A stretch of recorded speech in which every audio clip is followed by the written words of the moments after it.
ఉమ్మడి గుంటూరు జిల్లాలో అంటే ఆంధ్రప్రదేశ్లో కూడా మనం తెలుగుదేశం పార్టీ ఏర్పడిన తర్వాత పరిస్థితులు మనం ఒకసారి పరిశీలిస్తే పొన్నూరు నియోజకవర్గంలో 9 సార్లు ధూళిపాళ కుటుంబానికే తెలుగుదేశం టికెట్. 3 సార్లు తండ్రి, 6 సార్లు కుమారుడు. ధూళిపాళ వీరయ్య చౌదరి 3 సార్లు, కుమారుడు నరేంద్ర 6 సార్లు. తండ్రికి హ్యాట్రిక్ మిస్ అయితే కొడుకు డబుల్ హ్యాట్రిక్ మిస్ అయింది. ఇలా పొన్నూరు నియోజకవర్గం ధూళిపాళ కుటుంబానికి అవినావ సంబంధం ఉంది. అనూహ్యంగా ఆ నియోజకవర్గంలో ధూళిపాళ కుటుంబం పాదుకుపోయింది. ఇంకొక విచిత్రమైనటువంటి సంఘటన ఏంటంటే ధూళిపాళ నరేంద్ర 6 సార్లు పోటీ చేస్తే ప్రత్యర్థులు 6 సార్లు 6. ప్రతి ఎన్నికల్లో ఆయన మీద అభ్యర్థి మారుతూ వచ్చారు. అది యాదృచ్ఛికం కావచ్చు, ఏదైనా కావచ్చు. నెక్స్ట్ కూడా జరగబోతుందంటే కిలార్ రోసికి సీట్ ఇచ్చే అవకాశం లేదు. ఎందుకంటే బావమరిది గుంటూరు ఎంపీగా ఉన్నాడు. ఒకే కుటుంబంలో 2 సీట్లు ఇవ్వడం సాధ్యం కాదు. అందువల్ల అక్కడ ఈ ఎన్నికల్లో కూడా 7వసారి నరేంద్ర మీద కొత్త అభ్యర్థి రాబోతూ ఉన్నారు. అప్పట్లో తలశిల వెంకటరామయ్య అని సీనియర్ నేతకి సీట్ ఇచ్చారు. ఆయన ఓడిపోయాడు. 94లో ఆయన ఓడిపోయిన తర్వాత 99లో చిట్నేని వెంకట్రావు కుమారుడికి ఇచ్చారు. తర్వాత 2004లో మన్నవ రాజ్ కిషోర్ దళిత క్రిస్టియన్ సీట్ ఇచ్చారు. ఆయన ఓడిపోయాడు. తర్వాత 2009లో మారుపూడి లీలాధర్రావు చింతలపూడి గ్రామస్తుడే కాంగ్రెస్ టికెట్ ఇచ్చారు, ఓడిపోయాడు. 2014లో రావి వెంకటరమణ సీట్ ఇచ్చారు, ఓడిపోయాడు. 2019లో కిలార్ రోసే 6వ అభ్యర్థి, ఆయన మీద స్వల్ప తేడాతో నరేంద్ర ఓడిపోయాడు. ఇది అంటే 6 సార్లు 6 అభ్యర్థులు ఆయన మీద, ప్రతి ఎన్నికకి కొత్త అభ్యర్థి రావడం. ఇది దాని నేపథ్యం. ఇది ఆయన నేపథ్యం అయితే ఒకసారి మనం పొన్నూరు గురించి చర్చించుకుంటే పొన్నూరు నియోజకవర్గంలో ఎంతో చారిత్రక ప్రాధాన్యత ఉంది. ఆచార్య ఎన్జీ రంగా పొన్నూరుకు చెందినవాడు. ఆయన కుమారుడు గోగినేని నాగేశ్వరరావు పొన్నూరులో ఎమ్మెల్యే ఎన్నికై మంత్రిగా పనిచేశాడు. 78లో ఆయన కాంగ్రెస్ అభ్యర్థిగా ఎన్జీ రంగా కుమారుడు దత్తకుమారుడు గోగినేని నాగేశ్వరరావు చేస్తే 83లో నాగేశ్వరరావు మంత్రిగా ఉన్న టైంలో నాగేశ్వరరావు మీదనే ధూళిపాళ వీరయ్య చౌదరి గెలుపొందింది. అంటే ఆ ప్రాంతానికి చెందినట్టు ఎన్జీ రంగా గుంటూరు ఎంపీగా పనిచేస్తే తర్వాత అంకిరెడ్డి ప్రసాద్ పాములపాటి అంకిరెడ్డి ప్రసాద్ నిడిబ్రోల్ ఆయన బాపట్ల ఎంపీగా చేసి కేంద్ర మంత్రిగా పనిచేశాడు. చీరాల మన పొన్నూరు చెందినటువంటి ప్రగడ కోటయ్య చీరాల రాజకీయ కేంద్రంగా చేనేత ఉద్యమాలు నడిపి చీరాల ఎమ్మెల్యేగా రాజ్యసభ సభ్యుడిగా పనిచేశాడు. అదేవిధంగా పొన్నూరు ప్రాంతానికి చెందినటువంటి సజ్జా చంద్రమౌళి చీరాల కేంద్రంగా చేనేత నాయకుడు 2 సార్లు చీరాల ఎమ్మెల్యేగా పనిచేశాడు. ఆయన కోడలు డాక్టర్ సజ్జా హేమలత పొన్నూరు మున్సిపల్ చైర్మన్గా తెలుగుదేశం చేసింది. అంటే ఈ విధంగా ఆ పొన్నూరు ప్రాంతం ఎంతో రాజకీయ ప్రాధాన్యత సంతరించుకుంది. ఇప్పుడు పొన్నూరు ప్రాంతంలోనే విజ్ఞాన్ విద్యా సంస్థలు పొన్నూరు నియోజకవర్గంలో ఉన్నాయి. జాతీయ స్థాయిలో పాల వెల్లువలు మంచి ట్రాక్ రికార్డు ఉన్న సంగం డైరీ పొన్నూరు నియోజకవర్గంలో ఉంది. ఆ తర్వాత డాక్టర్ చింతల గోవిందరాజులు బ్రాహ్మణ కోడూరు చెందిన గోవిందరాజులు నాబార్డ్ చైర్మన్గా పనిచేశాడు, పొన్నూరు నియోజకవర్గంలో ఉంది. మీకు విచిత్రంగా ఆచార్య నాగార్జున విశ్వవిద్యాలయం పెదకాకాని మండలం పొన్నూరు నియోజకవర్గంలో ఉంది. అంటే మీకు దాదాపు మంగళగిరి టోల్గేట్ దగ్గర నుంచి బాపట్ల బోర్డర్ దాకా పొన్నూరు నియోజకవర్గంలో ఉంది. నీకు పెదకాకాని, చేబ్రోలు, పొన్నూరు మండలం, పొన్నూరు టౌన్ ఆ నియోజకవర్గ రాజకీయ పరిస్థితి ఇలా ఉంటే, అదే ధూళిపాళ వీరయ్య చౌదరి సంగం డైరీ చైర్మన్గా ఉన్న సమయంలో 83లో తెలుగుదేశం పార్టీ స్థాపించిన తర్వాత ఆయన తెలుగుదేశంలో చేరటం, 83, 85లో ఎమ్మెల్యే గెలుపొందాడు. 85 చివరిలో అంటే 85, 89 చివరి వాళ్ళలో ఒక ఏడాది పాటు ఆయన మంత్రిగా ఉన్నాడు. ఉమ్మడి రాష్ట్రంలో రెవెన్యూ మంత్రిగా ఉన్నాడు. రెవెన్యూ మంత్రిగా ఉన్న సమయంలోనే 89 ఎన్నికల్లో ఆయన ఓడిపోయాడు.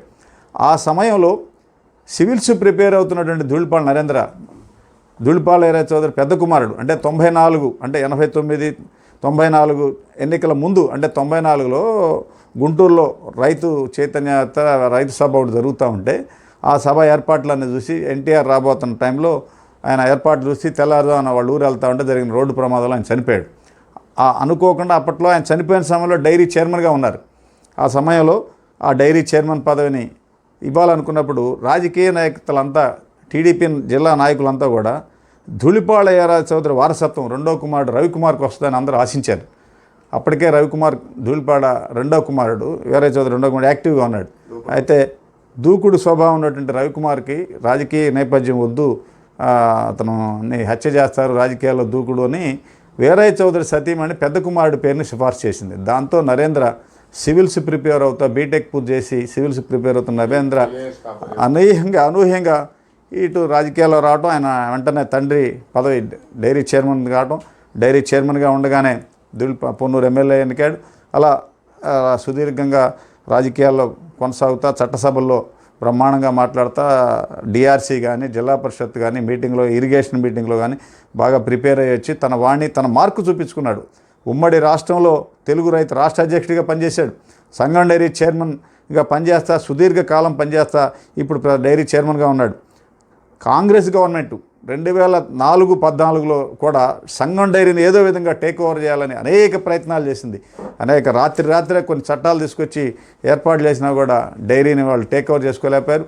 ఒక దశలో గాదే వెంకటరెడ్డి మరి కొంతమంది ఎమ్మెల్యేలు నరేంద్ర మీద అసెంబ్లీలో కూడా సంఘం డైరీని అడ్డం పెట్టుకొని ధూళిపాళ వీర చౌదరి ట్రస్ట్ పేరుతో భూములన్నీ ఆయన ఆక్రమించారన్నట్టు పెద్ద ఎత్తున గొడవ చేసినా కూడా ఏమీ సాధించలేకపోయారు. చివరికి జగన్ ముఖ్యమంత్రి అయిన తర్వాత ఏదో విధంగా బుల్డోజ్ చేసి కమిటీని పక్కకు పెట్టి డైరీలో జొరబడి దాన్ని రికార్డు ఎంత హ్యాండ్ ఓవర్ చేసుకోవాలని ప్రయత్నాలు చేసినా కూడా నరేంద్ర వాటిని సమర్థవంతంగా ఎదుర్కొన్నాడు. చేయలేక తప్పుడు కేసులు నమోదు చేసి కోవిడ్ టైంలో ఆయన మీద కేసు పెట్టి జైల్లో ఉన్న టైంలో కోవిడ్ కూడా వచ్చింది. అన్నిటిని కూడా ఏకదాటి మీద సమర్థవంతంగా ఎదుర్కొని ఈరోజు పొన్నూరులో తిరిగి తెలుగుదేశం అభ్యర్థికి 7వ సారి పోటీ చేయబోతున్నారు.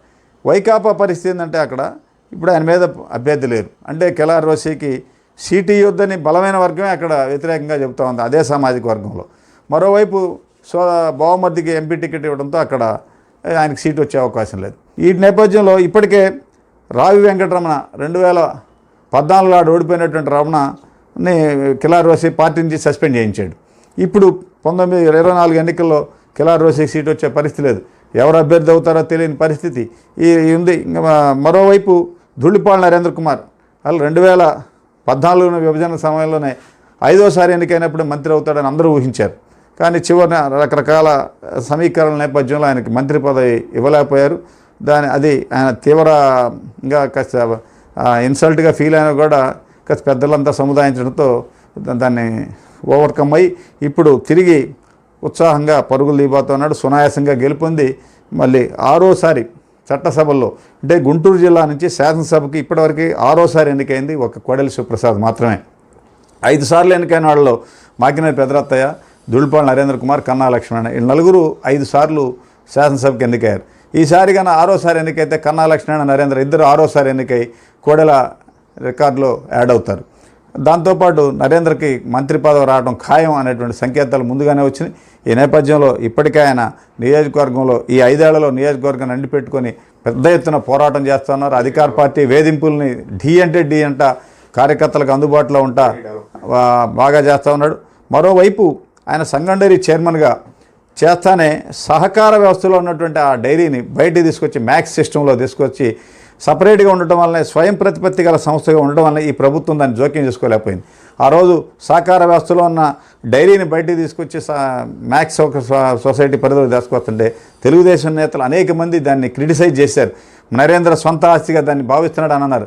వాళ్ళంతా కూడా ఈరోజు నరేంద్ర చేసిన పని బాగుంది, అదే కానీ ఉండడితే ఈ జగన్ ప్రభుత్వం డైరీని టేక్ ఓవర్ చేసుకోవడం కాకుండా డైరీ ఆస్తుల్ని డైరీ నిధుల్ని మొత్తం కొల్లగొట్టేది నరేంద్ర చేసిన పని ముందు చూపుతో చేసిన పని అందరూ హర్షిస్తున్నారు. ఇవాళ ఏదో విధంగా సంఘం డైరీని టేక్ ఓవర్ చేసుకొని ఒక సుమారుగా 2,000 కోట్ల ఆస్తిని పూర్తిగా స్వాధీనం చేసుకొని ఆ డబ్బంతా బటన్ నొక్కడానికి వాడాలని జగన్ ప్రభుత్వం పశుసంవర్ధక శాఖ మంత్రి అప్పలరాజు ఎన్నో ప్రయత్నాలు చేశారు. కానీ వాటన్నిటిని ఏకతాటి మీద డి అని ఎదుర్కొని జాతీయ స్థాయిలో NDDB జాతీయ డైరీ డెవలప్మెంట్ నుంచి మన్నలను పొందుతా ఉమ్మడి తెలుగు రాష్ట్రాల్లోనే ఇప్పటికి కూడా మంచి పేరు ప్రఖ్యాతలతో దూసుకుపోతూ ఉంది.